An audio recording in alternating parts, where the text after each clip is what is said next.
제목은 복음으로 사는 삶이란 이게 6.25와 무슨 연관이 있는가 한번 이제 다 같이 이게 주님이 저도 이거는 이제 나중에 들으시면서 아 이게 하나님의 마음이구나를 좀 받으셨으면 좋겠습니다. PPT를 그 제가 일단은 오늘 말씀이고요. 요거는 이제 6.25 전쟁. 제가 조금 말씀에 대해서 잠깐 하나님이 주신 마음을 나누고 6.25에 대해서 전체적인 개요를 쭉 말씀드리면서 이 가운데 하나님이 어떻게 역사하셨는지를 함께 이제 보고 듣고 갔으면 좋겠습니다. 빌립보서는 옥중 서신이에요. 다 같이 알고 계시겠지만 로마의 그 감옥에 있을 당시에 쓴 바울의 그 믿는 신앙 그 공동체에게 격려하며 쓴 편지 중에 하나입니다. 그래서 서로를 격려하면서 서로 함께 신앙을 지켜가자 그렇게 권면을 했고요. 이렇게 하나님을 신뢰하면 모든 지각에 뛰어난 하나님의 평강이 너희와 함께 하실 것이다. 그렇게 이 복음서의 이 빌립보서의 총 4장이죠. 그 말씀이 대략 이렇게 흘러가는데 여기에서 제가 빌립보서 1장 27절부터 28절 말씀을 하나님이 주신 그 말씀으로 받은 것은 이 고난의 때에 성도들의 복음에 합당한 삶이 어떤 것인지를 이 6.25를 통해서 하나님이 제게 말씀하신 부분이 있어서 이 말씀을 정했습니다. 이 6.25 가운데 하나님이 주관하시고 섭리하신 은혜가 아주 크죠. 이 큰 가운데 세 가지의 초점을 갖고 6.25의 전체적인 흐름을 함께 보셨으면 좋겠습니다. 첫 번째는 회개, 회개에 대한 거. 두 번째는 죄를 진멸하는 거. 세 번째는 두려워하지 않아야 되는 거. 이 세 가지를 갖고 함께 이 유교회를 제가 나눌 때 인사이트를 갖고 왜 하나님이 이 세 가지를 지금 우리에게 말씀하시는지를 한번 마음에 이렇게 두시면서 들으셨으면 좋겠어요. 첫째, 회개는 다 같이 아시겠지만 초량교회에서 부산의 초량교회 그리고 부산의 또 한 교회인데 두 교회에서 회개 운동이 일어났어요. 왜 하나님이 이 전쟁을 우리에게 허락하신 것일까? 왜 이 전쟁이 6.25가 우리에게 일어난 것일까? 모두가 피난하고 그 전쟁 와중에서도 특히 기독교인들이 하나님 앞에 그 기도 제목을 갖고 갔을 때 처음에는 알지 못했지만 그 가운데 하나님이 주신 마음을 교회 리더들이 받게 됩니다. 목사님들이, 장로님들이. 그래서 그걸 갖고 가장 주축이 되신 이 기도 모임의 주축이 되신 분은 손양원 목사님 그리고 한경주 목사님을 중심으로 해서 이 리더들이 모여서 처음에는 1주간 부흥 사경회로 하면서 기도를 하게 됐어요. 근데 1주가 2주가 되고 그때 그 참여하셨던 분의 간증, 지금은 아주 할아버지시죠.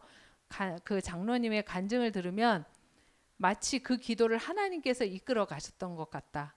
우리가 할 수 없었고 그냥 기도로 깊이 하나님이 이끌어 가셨던 것을 그 이제 간증을 하세요. 그러고서 그리고 이 기도에 하나님이 기도를 먼저 시키시고 결국에 이 기도 바로 다음 날 인천 상륙 작전이 성공을 하게 되죠. 그렇지만 이 전반적인 흐름 뒤에 배경에는 또 다른 부분이 있고요. 그래서 이 회개에 대한 부분을 주시해서 이렇게 유교를 보셨으면 좋겠고 또 하나 죄를 진멸하라. 이거는 요즘에 목사님을 통해서 우리 교회 민수기를 통해서 주시는 말씀이에요. 그 아까 비느하스의 진노, 비느하스는 저도 처음에는 왜 그렇게까지 죽여야 돼? 그런 우리는 이제 이 신약 시대에 우리의 함정이 뭐냐면 용서하는 거, 용서하고 평화, 화평, 샬롬 이게 늘 우리 안에 이렇게 어떤 부분 이렇게 용서해야 되는 거 아니야? 죄인도 기다려야 되는 거 아니야? 이런 부분들이 있는데 그 당시 그때 비느하스의 그 상황은 모두가 울며 회개하는 그 예배 장소에 이 시몬의 이 사람이 레위 지파죠. 이 사람이 미디안 여자를 끌고 들어온 거예요. 이 회개하는 장소에. 그때 비느하스가 일어나서 창으로 찔러 죽이게 됩니다.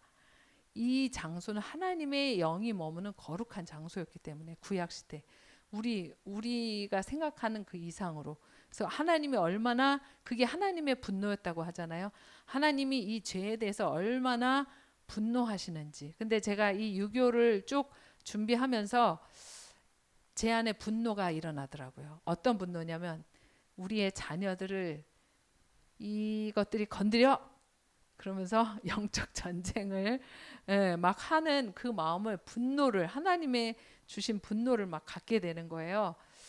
신앙으로 가지 못하게 타협하게 만들려는 이 우리의 다음 세대를 향한 이 원수들의 이 공격에 우리 부모의 세대는 진노하면서 하나님의 그 진노의 마음을 갖고 기도하고 부르짖어야 되겠다는 마음을 제가 요즘에 요번 말씀을 준비하면서 갖게 됐고요. 세 번째는 두려워하지 말라. 6.25 때 많은 사람들이 핍박을 당했고 특별히 교회가 굉장한 박해와 순교를 당합니다. 말도 못하게. 이 과정들을 보면서 여기에는 어른만 있는 것이 아니에요.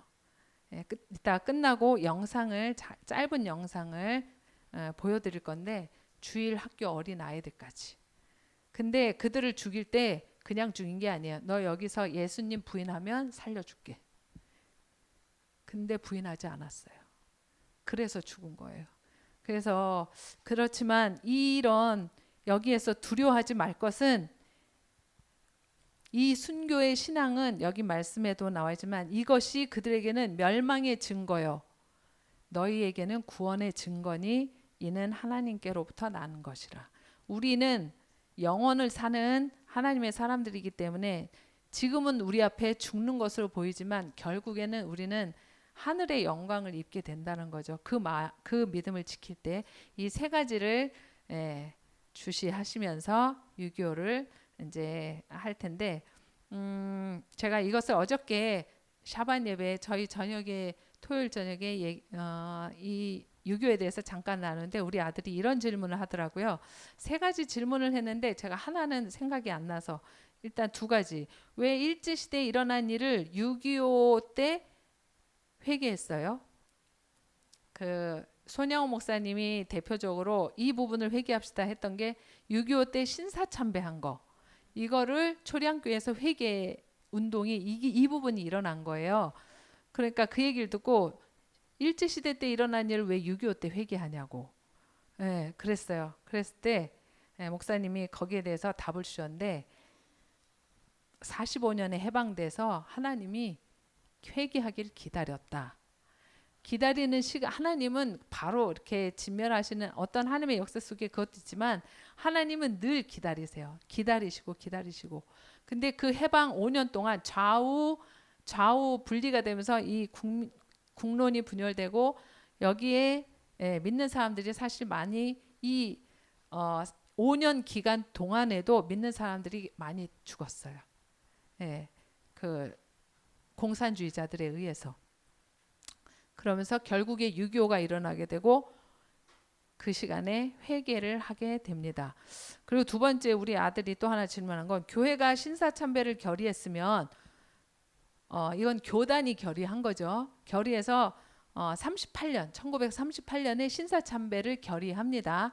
그 당시에 대표적으로 예수교 장로회가. 근데 그거는 목사님들이 잘못한 거 아니에요? 왜 우리 국민들이 전체가 다 이 고통을 당해야 돼요? 아이로서 할 수 있는 질문인 것 같았어요. 그래서 이제 그때 제게 주신 하나님의 어떤 알려주신 부분이 뭐냐면, 이따 말씀드리겠지만 6.25 때 우리 한국의 목사님들의 반 이상, 50% 이상이 순교하거나 실종되었습니다. 분명히 그 대가는 지불하게 돼요. 그렇지만 그것이, 그래서 리더가 중요한 거예요.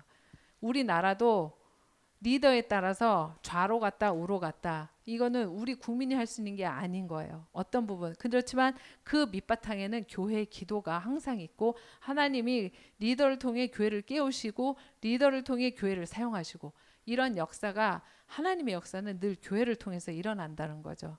그래서 그렇지만 그 가운데 목사님들 중에 납북되신 분도 있고 또 순교하신 그 순교의 신앙을 지키신 분도 있습니다.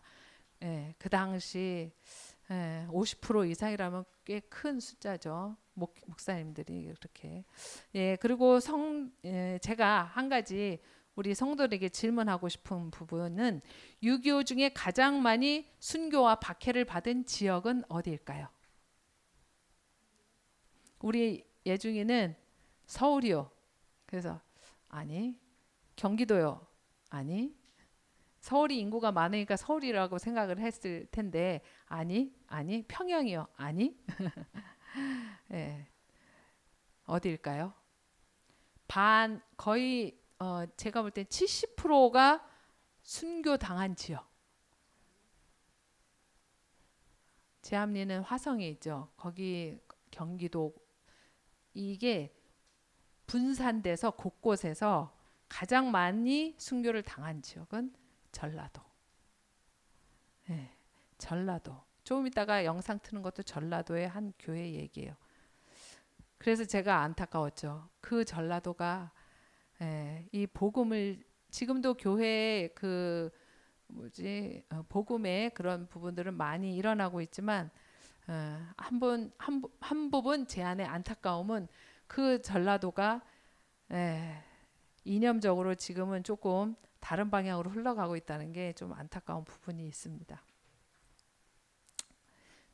예, 자, 제가 이제 6.25 전쟁의 배경에는 북한의 군사력 강화가 있고 중국의 공산화, 주한미군의 1년 전에 주한미군이 철수를 하게 되는데 아시다시피 모든 무기를 다 갖고 철수를 하게 됩니다.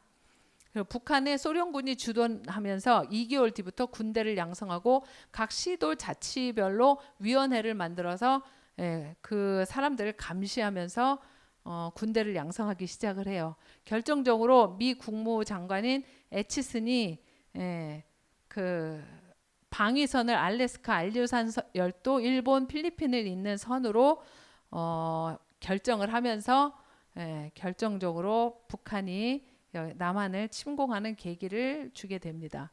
그리고 조선 소련 그 북한과 소련의 비밀 협정 스탈린과 맺었던 그 부분 때문에 이제 침공을 하게 되죠. 북한이 단독으로 침공을 할 수 없어요. 늘 그 당시에 소련의 스탈린이 모든 공산주의 국가의 그 대장격이었기 때문에 거기에 허가를 받아야 침공을 할 수 있었기 때문에 4월에 허락을 받게 됩니다. 그래서 침공을 하게 되고요. 이게 49년 6월에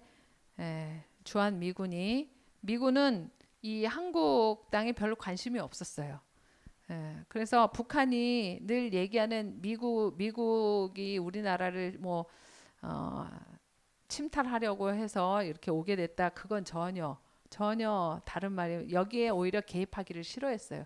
그래서 모든 무기를 다 갖고 철수를 해버렸어요. 그래서 남한에는 무기가 없었습니다. 이게 에치슨 라인이고요. 그래서 1950년 북한이 남한을 침공을 하게 됩니다. 전 지역에서 그 서부, 동부, 중부 세 곳에서 기습 남침을 하게 돼요. 그래서 전차를 500 몇 대라 정확하게 지금 524대인가를 갖고 남한에 이제 침투를 하게 되는데 여기에서 그 당시에는 다 알겠지만 국군이 휴가를 가게 됩니다. 그래서 3분의 2 정도가 외출 중인 상태였었어요. 무기도 없지 군대도 소집이 안 된 상태지. 그래서 전차를 앞세워 3일 만에 서울을 점령을 하게 돼요. 그래도 그 무기도 없고 군대도 소집되지 않은 주일 새벽 4시에 남한에 공격을 하게 되는데 이게 이제 제가 여기 이걸 안 고쳤네. 이건 6.25 사변이에요. 왜냐하면 목사님 얘기하셨잖아요. 선전포고 없이 전쟁을 하는 거는 전쟁이 아니라 사변입니다. 선전포고를 해야 전쟁이 되는 거예요. 그래서 이거 부분은 정확하게 짚고 넘어가야 되는 거고요. 이렇게 세 군데에서 남하를 하게 되는 저것도 다 스탈린의 그쪽 소련에서의 어떤 전략을 다 그쪽에서 해준 거예요. 그래서 이렇게 하게 되고 의정부 그리고 춘천 그리고 동부 이쪽에서 다 남하를 하게 돼요. 그 당시에 대통령은 이승만이었고요. 이 남침 보고를 받고 여기가 세계대전을 빌미하는 제공하는 장이 돼서는 더 이상 안 된다. 1차, 2차 세계대전을 치른 뒤였기 때문에 여러분 그거 아세요? 이 한국전쟁이 세계에서 가장 많은 피해를 입은 전쟁 중에 세 번째 전쟁이에요. 1차 대전, 2차 세계대전이 제일 크고 1차 그다음 한국전쟁이에요. 그래서 이 모든 국민은 총력을 기울여야 되고 남북 통일의 기회를 삼아야 되고 미국 유엔의 지원을 요청해야 한다. 그래서 바로 그날 지원 요청을 하고 바로 그날 이게 역사의 하나님의 섭리이죠. 바로 그날 안전보장 이사회가 열리게 됩니다. 이렇게 열리게 되고 이날 그것도 하나님의 섭리죠. 소련이 불참을 하게 돼요. 안전보장 이사회는 지금도 북한 제재하는 게 왜 어렵냐면 소련하고 중국이 계속 반대를 하는 거예요. 그래서 어떤 제재가 들어가는 게 이 유엔이 움직이는 게 너무 힘들어요. 그래서 유일하게 유엔 참전으로 전쟁을 한 나라는 우리나라뿐이에요. 그냥 단독, 뭐 미국 단독, 그럼 월남전, 뭐 이런 거, 아프가니스탄 전쟁 이런 게 있죠. 우리나라는 유엔군이 참전한 나라입니다. 그래서 이것도 기적 중에 하나죠. 25일은 일단 물자 지원만 약속을 했어요. 결의했어요. 이렇게 뭐 16개국이 군인들을 보내게 돼요. 그래서 그 배경에는 우리 정부가 유엔의 공식 정부로 승인을 받게 됐기 때문입니다. 48년 8월 15일에 그리고 그해 12월에 정부 승인을 받았기 때문에 유엔이 참전할 수 있었던 거예요. 이거는 이제 당시에 이 지원 요청을 하면서 이 이승만 대통령이 외교에는 천재라고 하지 않습니까? 그래서 이승만 대통령이 우리나라에 물론 뭐 이제 자유당 정권이 잘못한 부분도 있지만 4.19 그것만 계속 비춰지지만 국가적으로는 이승만 대통령의 공이 너무나 커요. 우리나라를 버티게 한 정말 1등 공신입니다. 이승만 대통령이 이 해리스 목사님이 당시 상원의 그 담당 목회자였었어요. 그러니 국회의원들을 설득하는데 가장 최적임자죠. 그 당시 미국. 그래서 유엔에서 군대를 보내기 전에 미국이 먼저 참전을 결정하게 되는 결정적인 역할을 이분과 빌리 그레암 목사님도 그렇고 이 한미 원래는 일제 시대 때문에 이러한 미국의 상위권의 그 영향력 있는 사람들을 이승만 대통령이 모임을 만들었지만 결국에 이게 한국 전쟁에 굉장한 도움을 주게 됩니다. 그 당시에 국무장관이 덜레스 이분을 통해서도 많은 도움을 받게 됩니다. 이거는 이제 당시에 백두산함 이 부분은 이제 나중에 더 이 부분 따로 할 날이 있을 거예요.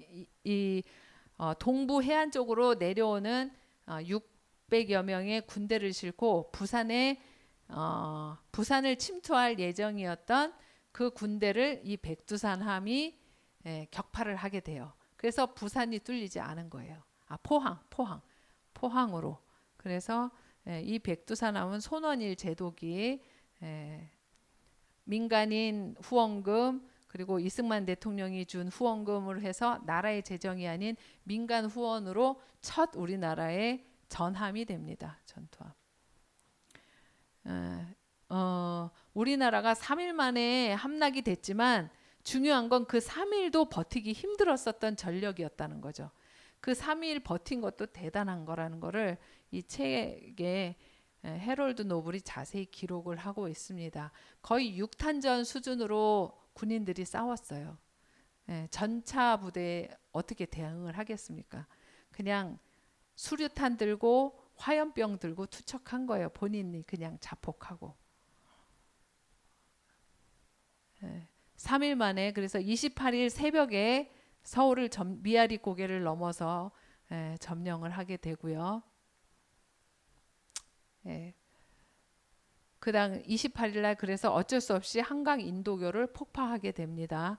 그래서 저 한강 이북에 있던 사람들의 피난이 굉장히 어려워졌고 이북에 있던 군인들도 뭐 붙잡혀 간 사람도 많고 죽은 사람도 많고 이런 상황들이 많이 있었습니다.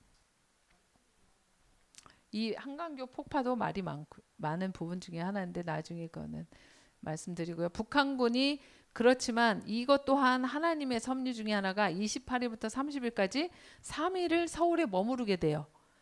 그래서 이 추측은 박헌영이 일단 남한을 서울에 들어가면 인민 봉기가 일어나서 우리가 전쟁을 하지 않아도 다 초토화될 것이다.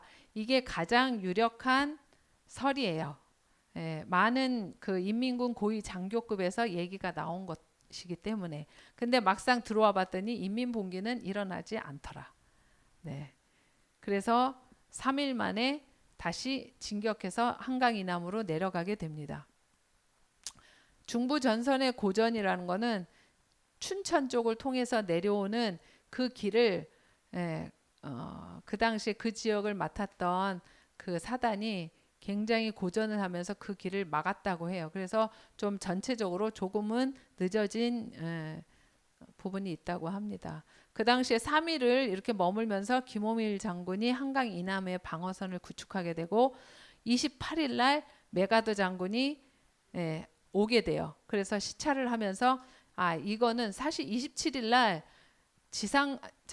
해군하고 공군은 보내요. 미국이 참전은 결정하는데 28일 날 메가더 장군이 와서 보니 이게 그것 갖고는 되지 않겠다. 그래서 바로 지상군을 요청하게 됩니다. 미국에.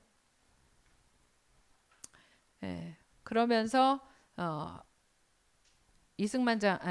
이승만이 바로 메가더가 유엔의 전체 총지휘관이 되고 그 메가더에게 바로 작전권 이양을 하게 됩니다.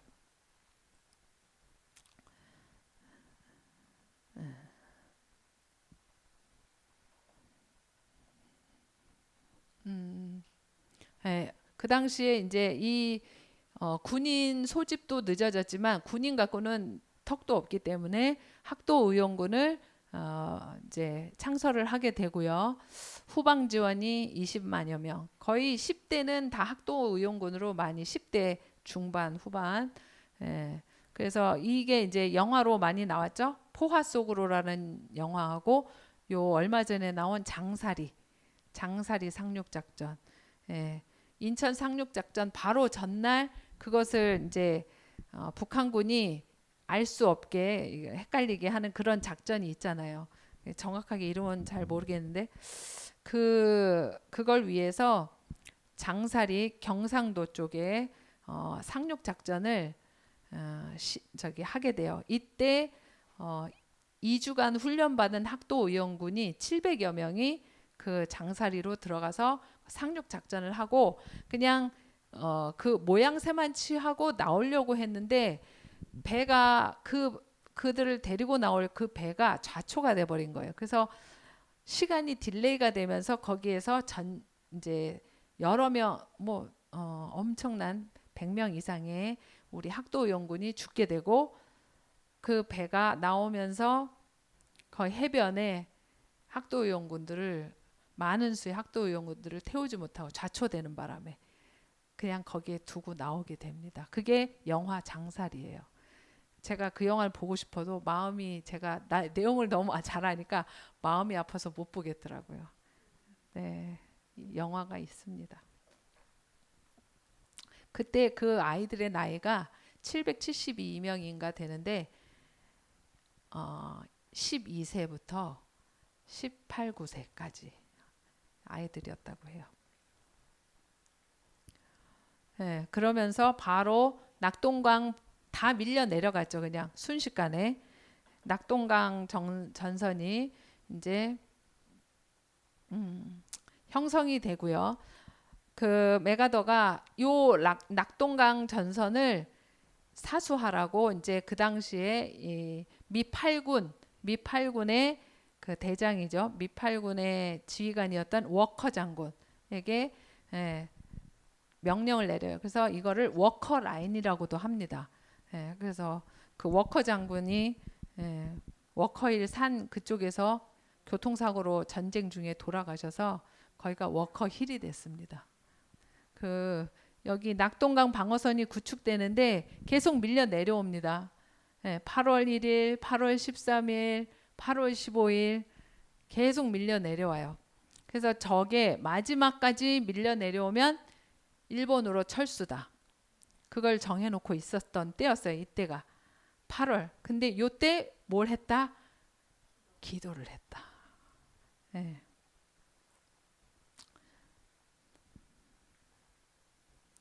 이렇게 낙동강 방어선을 구축하고 있는 이때 저것마저 무너지면 이제 한국은 지금 이제 우리는 김정은 밑에 있게 되는 상황이 생기는 거죠. 여기에 이 낙동강 방어선을 지키기 위해서 우리는 다부동 전투밖에 잘 몰라요. 다부동 전투밖에 모르지만 중요한 전투가 영천 전투. 영천 전투에서 굉장히 중요하게 거기에서 방어를 했기 때문에 유재흥 장군이 방어를 했기 때문에 거기에서 매복했다가 길목을 아주 잘 군인이 부족했기 때문에 한 곳을 잘 찍었는데 경주 방향 거기로 마침 내려온 거예요. 그래서 거기에서 북한군이 매몰되게 됩니다. 매복해 있다가 하니까 그것 때문에 살아나게 되고 포항 전투. 저 포항 전투가 그거예요. 포화 속으로 우리 학도 의원군들이 거기를 사수하게 된 거죠. 그리고 신령 전투, 다부동 전투는 뭐 백선엽 장군이 다 밀려서 내려오는데 백선엽 장군이 유명한 일화죠. 국기를 들고 올라간 거예요. 죽든 말든 여기를 지키지 않으면 우리 나라가 잃게 되니까 백선엽 장군이 국기를 들고 올라간 거예요. 고지로. 이 리더가 그래서 중요하죠. 그 리더가 올라가니까 죽기 살기로 해도 막 그 힘 빠지고 그랬던 게 그냥 따라서 올라간 거예요. 그래서 다부동 전투가 굉장히 거기가 딱 밀리지 않게 된 거죠. 이 전투가 있었기 때문에 인천 상륙 작전이 또 성공을 할 수 있었던 겁니다. 그래서 유명한 이 영천 전투의 대장이 누구였냐면 김책이에요. 김책 아시죠? 거의 김일성의 오른팔. 그래서 여기가 섬멸되면서 김책이 도망가게 돼요. 자, 만약에 이때 경주 쪽으로 안 가고 대구 쪽 방향으로 틀었으면 우리나라는 위험한 상황이었겠죠. 이때 이 초량교회에서 다 이 실제 그때 모여셨던 분 목회자 장로님들 여기 써 있죠. 6.25 동란 중 실제 그때 찍은 사진 밑에 있어요. 동란 중 전국 교회 목사 장로 통회 자복 기도회. 그때 이거 기도회 새벽 끝나고 새벽에 나오니까 딱 끝나는 날 호해가 막 나오는데 호해에 인천 상륙 작전 성공 이렇게 써 있더라고 해요. 그래서 인천 상륙 작전이 미 해군은 당연히 반대를 하고 성공 확률이 5천분의 1이라고 저도 어저께 알았어요. 5천분의 1이었다고 0.2% 성공 확률이 이때 9월 15일이 왜 9월 15일로 잡았냐면 조수 간만의 차가 가장 적을 때라서. 근데 이때 중요한 게 또 인천 상륙 작전 영화를 보셨으면 알겠지만 팔미도 등대를 켠 사람들이 있었죠. 그게 없었으면 인천 상륙 작전을 할 수가 없었다고 해요. 이거를 원래는 1시경에 이렇게 등대하기로 작전상 돼 있었지만 예, 치열한 전투 끝에 켈로 부대, 원래 정보 부대죠. 드러나지 않고 뒤에서 정보 수집하고 이렇게 하는 첩보하는 그런 부대인데 그런 부대가 가서 점등을 새벽 2시 40분에 하게 됩니다. 이게 안 되면 그 인천 앞바다가 암초가 그렇게 많대요. 조수 간만에 차도 적으면서 군함이 절대로 들어갈 수 없기 때문에 군함이 어느 정도까지는 들어가줘야 작은 배들이 또 이렇게 들어가잖아요. 그래서 그걸 위해서 이게 점등이 반드시 필요했다고 합니다. 유명한 사진이죠. 그래서 이렇게 월미도에 인천 앞바다에 상륙을 하게 되고요. 그 길로 바로 이제 진격을 하게 돼서 9월 28일 날 서울을 수복합니다. 수복해서 38도선을 처음 돌파한 날이 10월 1일, 50년 10월 1일. 그래서 우리 국군의 날이 언제다? 10월 1일. 그래서 저렇게 쭉 진격을 하게 됩니다. 이대로 진격만 했으면 우리나라는 이산가족도 없고 통일된 나라에서 잘 살 수 있었지만 중공군이 11월 4일에 참전을 발표하게 되고요. 김일성이 참전 요청을 했죠. 그 당시에 중공군은 미군은 그들의 전력을 우습게 알았지만 인해 전술 60만 명이 내려온 거죠. 60만 명. 그냥 죽여도 계속 오는 이 군대. 빵 한 손에 뭐 총 없었다고요. 빵과 칼. 총도 없었고 맨 앞에 사람만 좀 있었는지 모르겠지만 그리고 이들은 이 장개석 군대하고 전쟁을 막 치르고 나서 지금 하는 거잖아요. 그러니까 이 군대가 우스운 군대가 아니죠. 이 군대에 얽힌 일화도 많아요. 안타까움도 많고 이들 중에 멋모르고 참전한 그런 사람들이 굉장히 많아요. 그래서 이들이 들어와서 평양이 10월 19일 날 평양이 이들이 이제 점령을 하게 되고 그러면서 장진호 전투 이게 또 역사에 미국에서 아주 이 전쟁을 어려웠던 전쟁으로 생각하는데요. 이 장진호 전투가 없었으면 흥남철수가 없었습니다. 미 해병대가 1사단이 이 장진호에서 그 추위에 이때 죽은 사람이 싸워서 죽은 사람보다 얼어 죽은 군사들 장병들이 더 많다고 해요.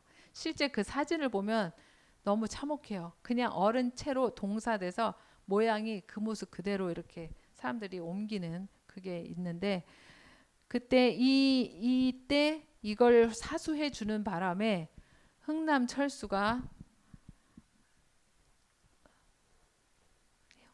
작전이 시작이 됐어요. 이때 육로가 차단됐기 때문에 흥남 부두에서 철수를 하죠. 그래서 이 철수 작전이 12월 23일부터 시작해서 24일까지 24일 날 출발해서 25일 날 거제도 도착. 그래서 크리스마스의 기적이라고 합니다. 이때 피난민들이 대거 몰려드는데 처음에 이때 그 현봉학 소령인지 제가 현봉학 씨는 통역관이었어요. 그 당시에 세브란스 의전을 나온 의사였고 의사를 후방에서 치료를 하다가 안 되겠다. 이분의 고향이 또 함흥인데 흥남에서 2살 때부터 살았대요. 그래서 이분이 지원을 하게 돼요.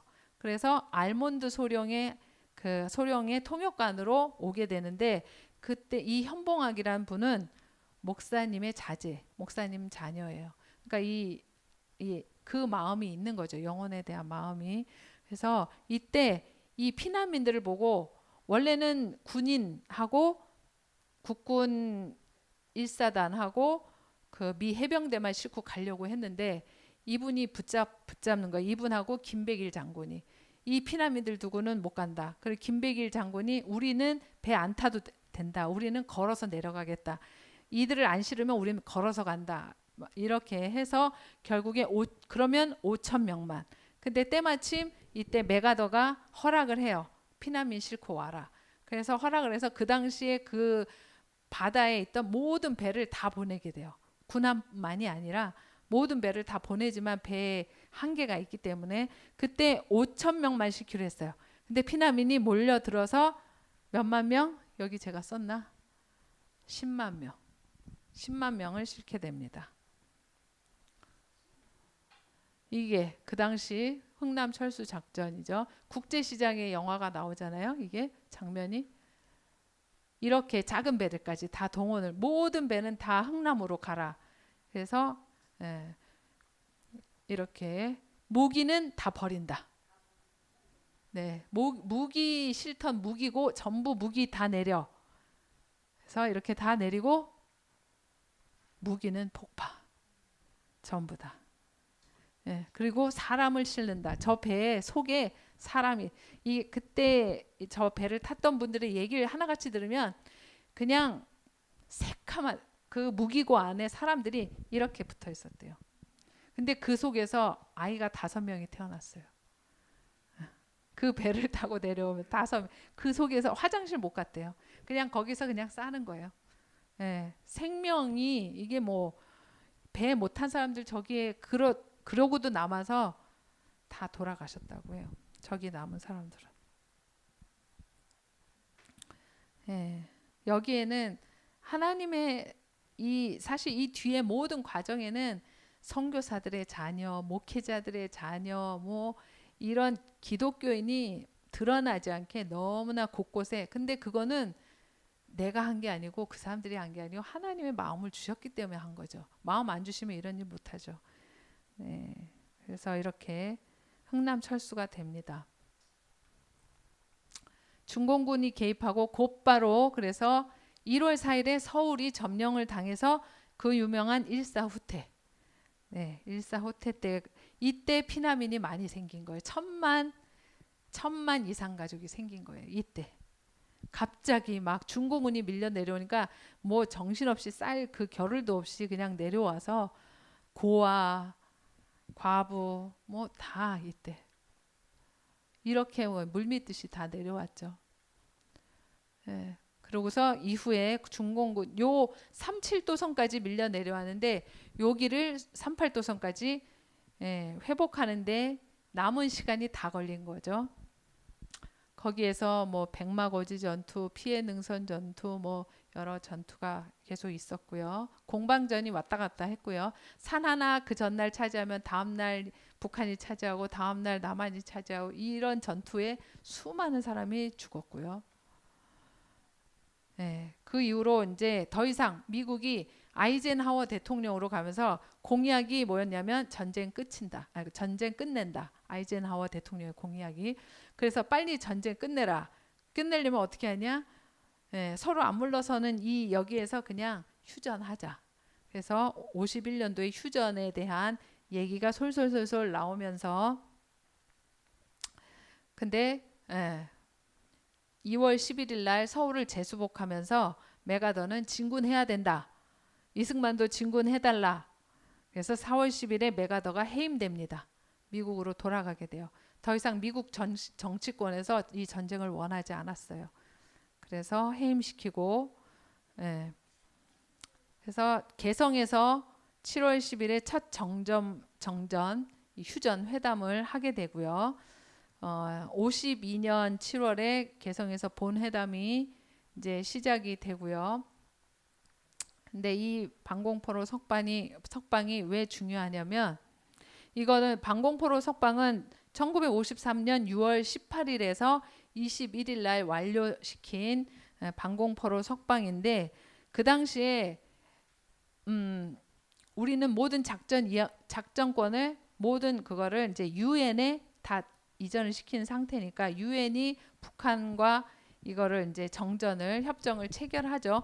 그 과정 중에 중요한 그 협정 조인의 중요한 부분이 하나가 뭐냐면 중공군과 미군 철수. 근데 이승만 대통령이 볼 때 미군이 철수하면 아시잖아요. 월남전에 미군 철수했다가 바로 베트콩이 내려온 거. 그래서 함락이 됐잖아요. 그 부분을 미리 아셨던 거예요. 그래서 미군 철수 절대 안 된다. 근데 미국이 빨리 철수하고 떠나려고 했던 거예요. 그래서 이때 전략이자 한편은 이 방공포로에 대한 마음이 같이 해서 방공포로를 그럼 석방한다. 원래 포로 교환을 해야 되는 거잖아요. 석방을 해버린 거예요. 그 당시에 다 아시죠? 무기가 없으니까 고춧가루 뿌리고 이렇게 해서 미군들을 잠깐 이렇게 묶어놓은 사이에 한국 군인들이 다 석방시켜버린 거. 예. 이렇게 석방하니까 너무 좋으니까 이승만 대통령 사진을 들고 행진을 하죠. 예. 그래서 미국에서 난리가 났어요. 휴전을 해야 되는데 방공포로를 석방해 버리니까 휴전 이 회담 자체가 안 되는 거예요. 그래서 미국에서 그때 특사가 로버트슨이라는 특사가 비행기 타고 바로 단숨에 달려와 버렸죠.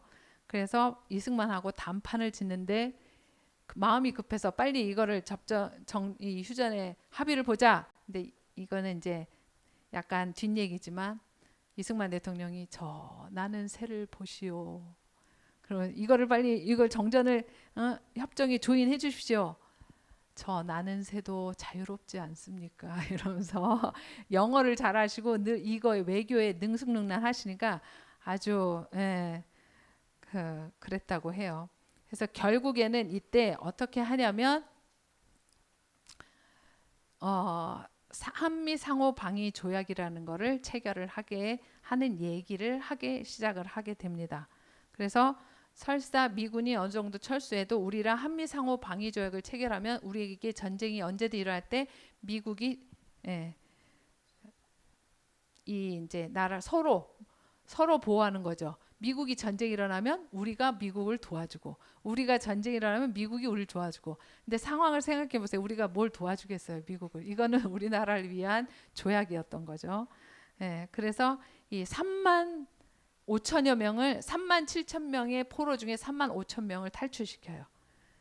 그래서 이런 그리고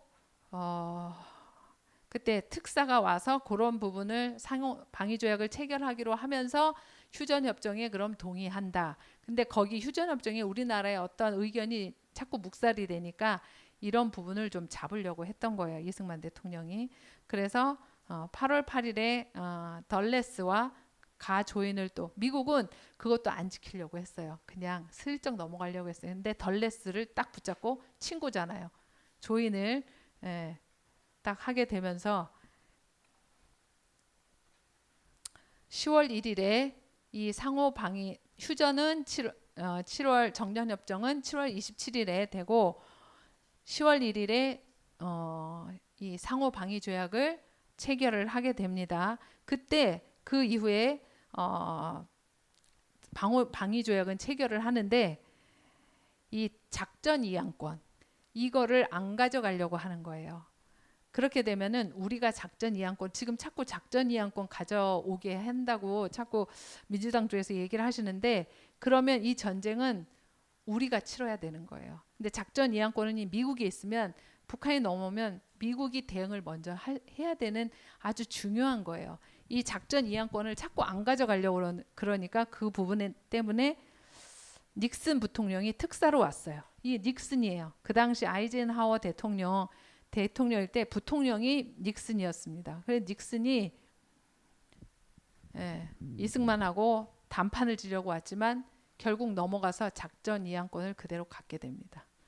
이 중간중간에는 아주 기막힌 이승만 대통령의 언변과 재치가 아주 탁월하시죠. 그래서 정전협정은 7월 27일 판문점에서 하게 됩니다. 자, 시간이 너무 많이 지나서 전쟁의 피해는 군인만 전사자 15만 명, 부상자 70만 명, 뭐 이렇게 쭉 있고 남한은 민간인이 남한 100만, 북한 155만 명이 학살, 부상, 실종. 피해 규모는 국토 80%가 폐허. 네. 이거는 그냥 대략 추정이에요. 사실 더 많을 거예요. 6,600여 명으로 추산이 되지만 지금 600여 명 정도가 한국 기독교 순교자 기념관에 등재되어 있어 양지에 있는데요. 집단 순교, 가족 순교가 많아서 확인이 되지 않고 특히 전라도에 대략 지금 보는 거는 한 70% 이상이 전라도에서 순교를 당하셨어요. 대표적인 교회들 야월교회, 복길교회, 염산교회, 두암교회, 병천교회 이런 교회들의 순교가 있었습니다. 순교의 장면이고요. 그 당시 때 그리고 중요한 거는 전 세계 교회가 한국의 이 전쟁에서의 폐허를 회복하게 하기 위해서 지원을 하게 되고요. 전폭적으로 지원을 합니다. 그때 이제 전쟁 중에 빌리 그레엄 목사님의 집회예요. 전쟁 중에 이 빌리 그레엄 목사님이 대단한 미국의 부흥사였어요. 그 집회 때마다 미국의 국민들을 깨운 거예요. 공산주의에 대해서. 그러니 그 당시에 이 국민들의 여론이 굉장히 우리나라의 전쟁 참여에 호의적이었었어요. 심지어 이승만 대통령이 방공포로 석방한 것 때문에 54년에 이승만 대통령이 미국에 갔는데 처음이자 아마 마지막일 것 같은데 퍼레이드를 한 유일한 대통령이에요. 우리나라 대통령. 미국의 국민들이 열렬하게 환영을 해줬고 미국 국회의사당에서 기립박수가 어마어마하고 그때 그 이승만 대통령의 연설을 들으려고 거기가 엄청났었다고 해요. 네. 아까 초반에 말씀드린 거 왜 전쟁이 일어났을까를 계속 목회자들과 리더들이 고민을 했고 초량교회 부산중앙교회에서 기도를 시작을 했고요.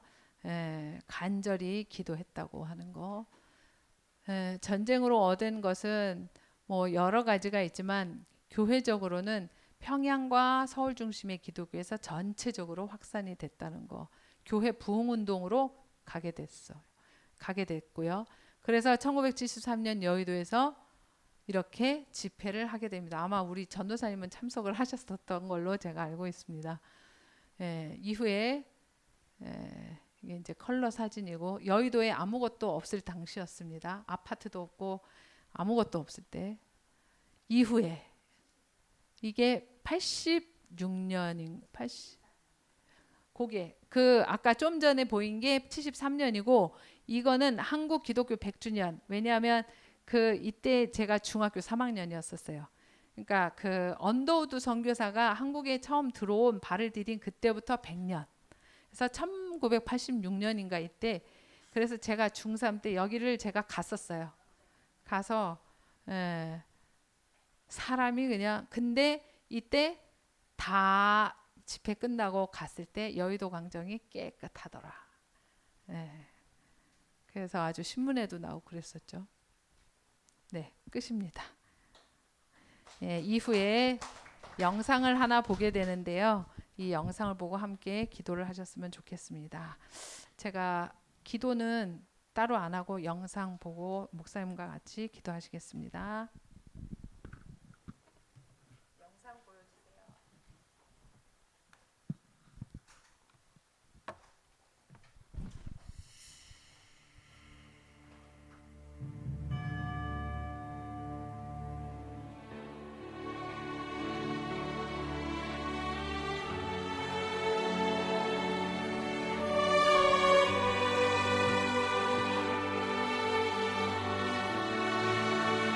(6.25) 한국전쟁 때 우리 교회를 자임하셨던 김방호 목사님도 시작해서 어린 주일학생까지 약 77명이 예수님 믿는 이유 때문에 이렇게 순교를 당했는데 우리 교회 순교자들은 이렇게 집단적으로 한꺼번에 순교한 게 아니고요. 우리 교회는 보니까 개별적으로 또 때로는 가족적으로 1950년 12월 3일부터 석 달, 3개월에 걸쳐서 77분이 순교를 했습니다.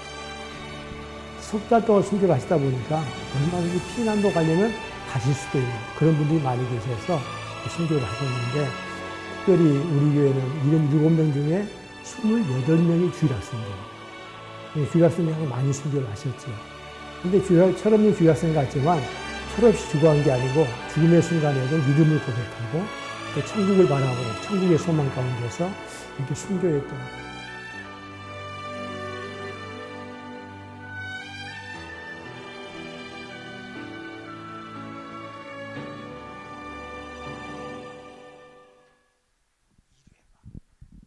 이건 간단하게 봤고요.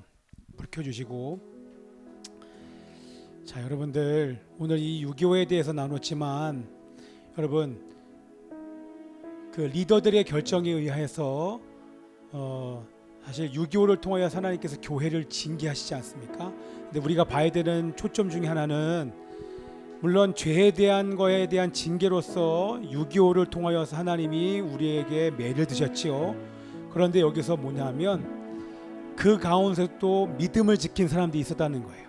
우리 순교한 사람들의 숫자가 몇천, 그냥 죽임을 당한 것이 아니라 우리 어린아이들, 이렇게 조그마한 어린아이들이 예수 믿겠다고, 여러분 3개월 동안에 이 사람들이 죽었는데 얼마든지 피난 갈 수 있었어요. 그렇죠? 근데 피난 가지 않고 그 앞바다에 그 교회 가면, 이런 그 영양교회 거기에 가면 돌이 이렇게 있어요. 실제 체험하는 데인데 이것을 목에다 매달고 바다에다가 수장시켜 버린 거야. 그렇게 죽을지언정 우리의 신앙을 타협하지 않겠다고 하는 사람들의, 자 일부에서는 신앙을 타협하는 사람들 있잖아요. 작은 거라고 생각하면서 주일날도 교단에서 신사참배를 결정을 하자 주일날도 하나님께 먼저 예배드리는 것이 아니라 신사를 향하여서 절을 하지 않습니까? 그렇게 타협하여서 맞음에도 불구하고 그렇지만 믿음을 지켰던 사람들이 있었다는 거예요. 그 사람의 숫자가 적을지언정 내가 하나님을 향한 믿음을 결코 타협하지 않겠다고 하는 사람들의 그 신앙이 지금 이 나라를 유지하면서 지탱을 하고 있다고 하는 것입니다.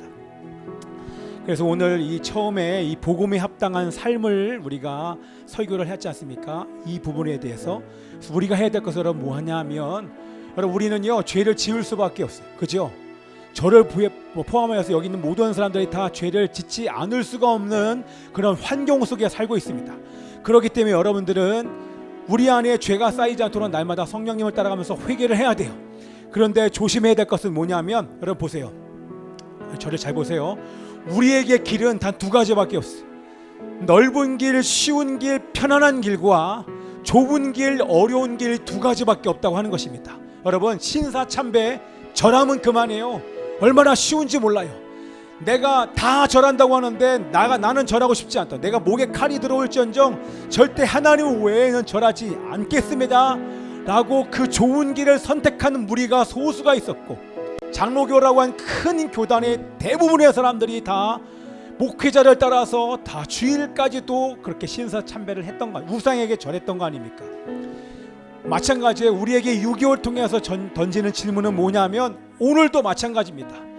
우상과 타협할 수 있는 쉬운 길이 얼마나 많이 있는지 모릅니다. 그치요? 지난주에 우리 목요일날 우리 목요 성령 집회를 하면서 함께 설교했잖아요. 너무나도 간단해요. 이 마음 안에 공간 안에 하나님만으로 채워야 되는 이 공간 안에 지금 우리 이 현대 시대의 우상은 다른 것이 아니라 돈으로 채우는 것, 사람으로 채우는 것, 우리 젊은 세대 같은 경우에는 음란으로 채우는 것, 스마트폰으로 채우는 것, 재미로 채우는 것, 이게 얼마나 쉬워진지 모릅니다. 자, 근데 여러분들 보세요. 쉽게 타협해버리면 우리는 징계당할 수밖에 없어요. 그런데 우리 교회가 어떤 길을 걸어가야 되냐면, 그렇게 다 타협하는 그런 환경 속에서 우리는 목숨 걸고 이 신앙을 지키겠습니다. 내가 지금 이 시간 우리 아빠가, 여러분 아빠가 지금 죽인다가는데 어린아이들이 어떻게 신앙을 지켜요? 조그만한 아이들이요, 열 몇 살 된 이 국민학교 다니는 아이들이 내가 예수님을 부인하지 않겠습니다 그리고 돌이 여기에 매달려서 죽는데 얼마나 엄마를 불렀겠습니까? 그런데도 죽어가는 저 아이를 보고 다른 아이들도 같이 죽었다는 거예요. 그 정도로 믿음을 지켰던 아이들의 신앙이 있었기 때문에 우리나라의 교회가 지금 이렇게 유지가 되고 있는 거예요. 만약에 그 순간 다 포기했다라고 하면 결코 우리나라 한국 교회는 완전히 전멸되었을 것입니다. 하나님께서 은혜를 주셔서 남은 자들을 통하여서, 렘넌트들을 통하여서 지금 이 한국 교회가 이나마 유지가 되고 있습니다. 그래서 저는 우리 교회가 그런 교회가 되기를 정말 원합니다. 여러분 보세요. 여기도 제가 잠깐 적었지만 여러분 저를 잘 보세요. 마음이 힘들어서 교회 안 나옵니다. 기분 나빠서 교회 안 나옵니다. 재미 때문에 교회 안 나옵니다. 출장 때문에 교회 안 나옵니다. 그리고 내가 사람 때문에 교회를 안 나옵니다. 두려워서 안 나옵니다. 아파서 안 나옵니다. 이것 때문에 안 나옵니다. 이것 때문에 나갈 수 없습니다. 몸이 피곤해서 나 그냥 인터넷으로 예배를 드리겠습니다. 여러분들 이건 타협입니다. 이거는 우상 숭배하는 거예요. 우상을 숭배하면 우리나라가 6.25 전쟁이 일어나지 않으리란 법이 없어요. 다시 하나님께서 전쟁을 일으켜도 우리는 할 말이 없습니다. 이러한 때 우리가 뭐 해야 됩니까? 여러분 제가 스스로 뭘 생각했습니까? 하나님 그 어떤 어려움이 있을지라도 적어도 저를 비롯하여서 우리 일산 열방 교회만큼은 타협하지 않게 해주십시오. 특별히 우리 다음 세대를 보세요. 여러분들 스마트폰 가지고 교회에서 예배가 어떻게 됩니까? 영상으로 어떻게 이것을 예배라고 얘기할 수 있습니까? 그런데 쉽게 와서 예배 시간에도 스마트폰 가지고 톡을 보내는 것으로 타협합니다. 그리고 주일날 밤 저녁에도 밤을 새면서 예배를 준비하는 것이 아니라 잠을 자고 예배를 준비하는 것이 아니라 영화를 보고 술 먹으면서 친구들과 놀러 다니면서 주일 예배를 준비하지 않으면서 타협을 해버려요. 우리 어른의 세대도 마찬가지입니다. 정말 사무함으로 예배에 오는 것이 아니라 여러분 타협하는 신앙생활을 하다가 이곳에 와서 드리는 그 예배 한 번으로 인생이 바뀔 수 없다고 하는 것입니다. 그러면 여러분들 이 나라 가운데 6.25 전쟁과 같은 일들이 터지지 말란 법이 없습니다. 자, 여러분 어저께도 목요일도 말씀드린 것처럼 에어컨 좀 틀어주시고요. 약간 춥겠네요. 여러분, 자 북한이요 지금 핵무기의 숫자가 5년 뒤에는 250개가 넘어갑니다. 여러분 핵무기 전체 보면 그거는 전 세계 손에 꼽는 나라가 핵무기 보유국이 되는 것입니다. 핵무기가 그렇게 많아져 버리면 우리는 핵을 가져오지 않고 전략적 핵무기로 미국의 핵을 언제든지 쓸 수 있게 얘기하지만 이미 북한이 그 핵무기를 가지는 그 순간 전쟁이 일어나면요 이 한반도에 70개의 핵무기가 터져요. 그 얘기는 뭐예요? 한반도는 초토화돼. 여러분 만에 하나 우리가 회개하지 않고 여러분 지금 이 예배를 드리는데도 타협하고 주일 예배를 사모하지 않고 신앙생활을 죄와 타협하고 우상 숭배라는 것과 그런 삶에 타협하면서 우리가 예배를 드리는 그 예배를 하나님께 받으시겠습니까? 당연히 하나님께서 전쟁을 통하여 우리나라를 심판하고 징계하실 수도 있어요. 전쟁을 통해서 우리를 때리셔도 우리는 아무 할 말이 없어요. 지금 이 상태로 가면 더 이상 한국교회에 소망이 없어요. 복음으로의 통일 여러분 소망이 없습니다. 여러분 정말 우리 5년간의 기회가 마지막입니다.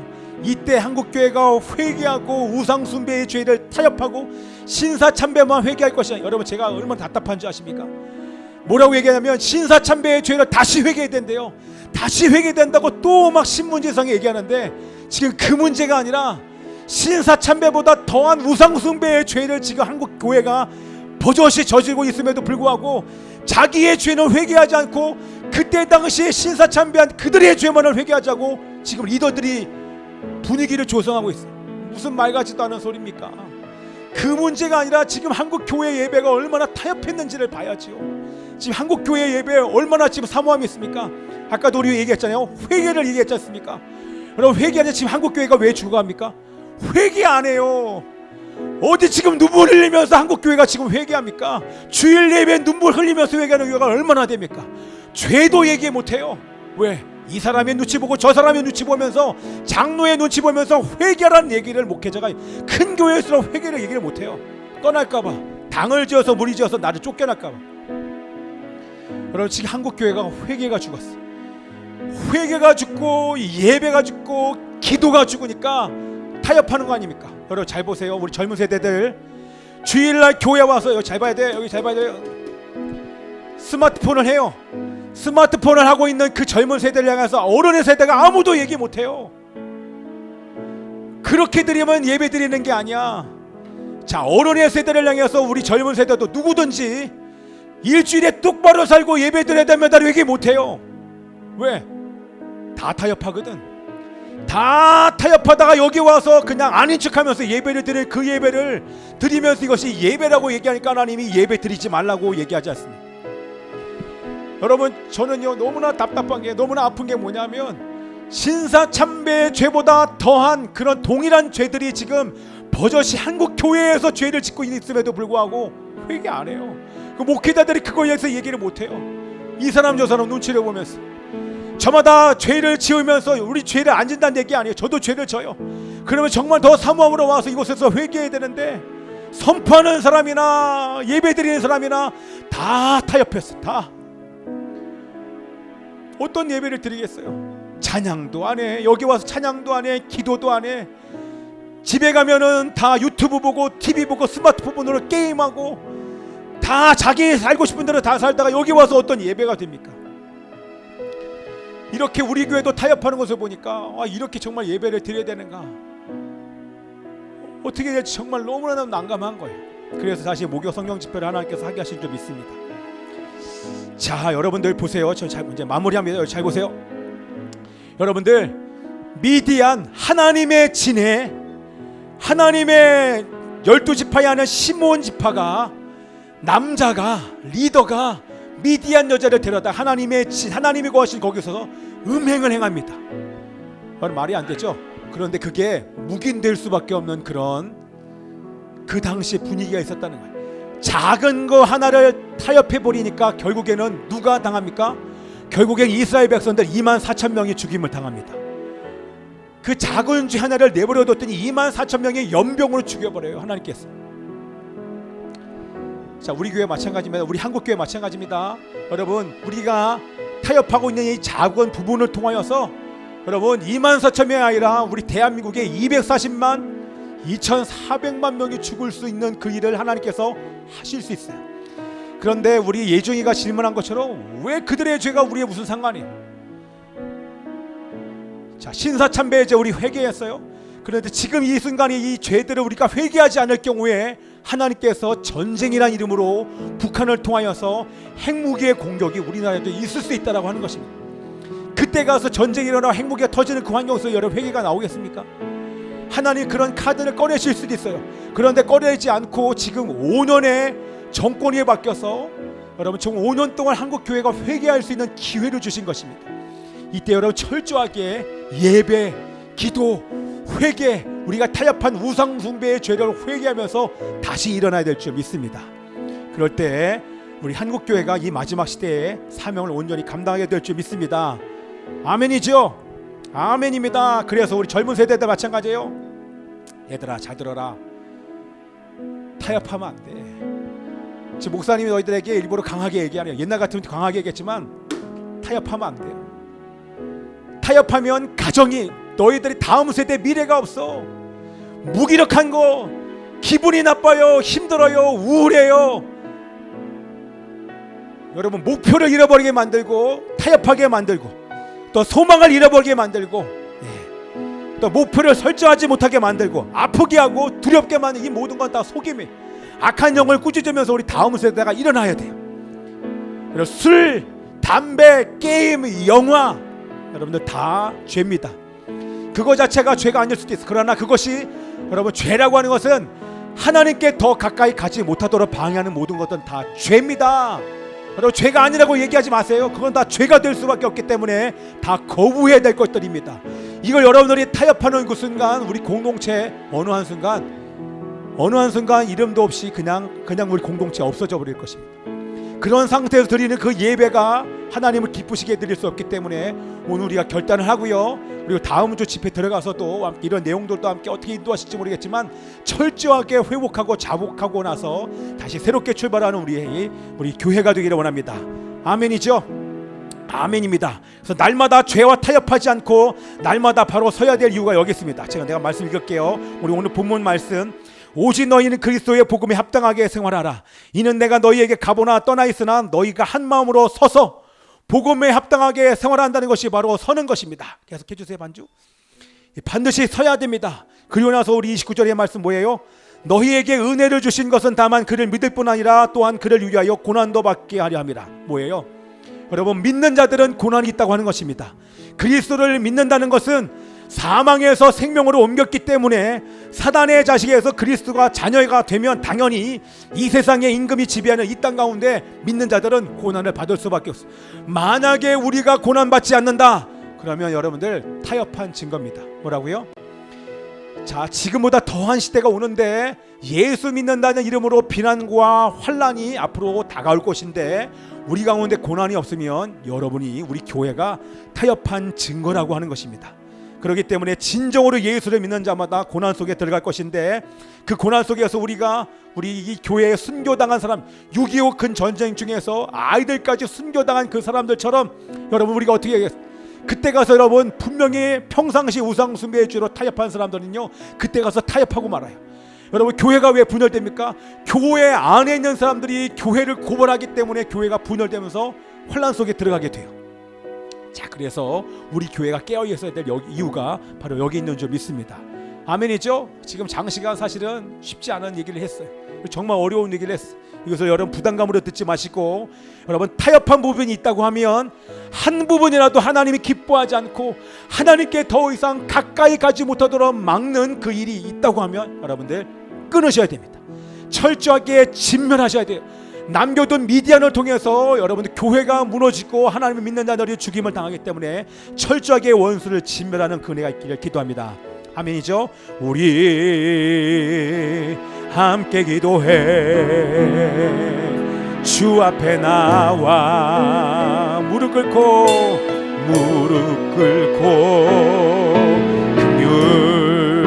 긍휼 베푸시는 주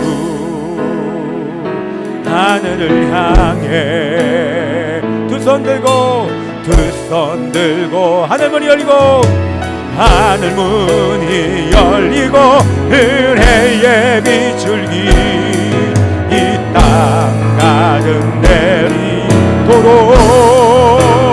내리도록 마침내 주 오셔서 의의 비줄기 우리 위해 부신 하늘문이 열리고 하늘문이 열리고 은혜의 비줄기 이 땅 가득 내리도록 마침내 주 오셔서 의의 빛 우리 위에 부으시도록 우리 함께 기도해 우리 목소리 높여 기도합시다. 우리 함께 기도해 주 앞에 나와 무릎 긍휼 베푸시는 아버지여 긍휼 베푸시는 주 하늘을 향해 두 손 들고 하늘문이 열리고 하늘문이 열리고 은혜의 비줄기 이 땅 가득 내리도록 마침내 주 오셔서 의의 비줄기 우리 위해 부신 하늘문이 열리고 은혜의 비줄기 이 땅 가득 내리도록 마침내 주 오셔서 의의 비줄기 우리 위에 자 여러분 눈을 감으십시오. 때가 되었습니다. 이런 시간에 회개하지 못하면 우리 죽게 될 것입니다. 하나님 아버지시여 타협한 죄를 용서하여 주옵소서. 죄와 타협하고 세상과 타협하며 넓고 쉬운 길을 간 것을 용서하여 주옵소서. 우리가 가야 될 길은 정해져 있습니다. 좁은 길로 어려운 길로 순교의 길로 가는 것이 바로 하나님의 뜻인 줄 믿습니다. 아버지 하나님이시여 타협하지 않게 하여 주시옵소서. 우리 안에 찾아온 미디안을 진멸하려치어다. 미디안을 진멸하려치어다. 세상과 타협한 적당히 살았던 것을 용서하여 주시옵시고 이 시간에 회개할 때 아버지 하나님이여 하나님과 거리가 멀어지게 만드는 모든 것들을 거부하며 회개할 때 용서하여 주시옵소서. 우리 회개하며 기도합니다. 주여 회개의 영을 부어주십시오. 회개의 영을 부어주시옵소서. 오 아버지 하나님이여 회개의 영을 부어주시옵소서.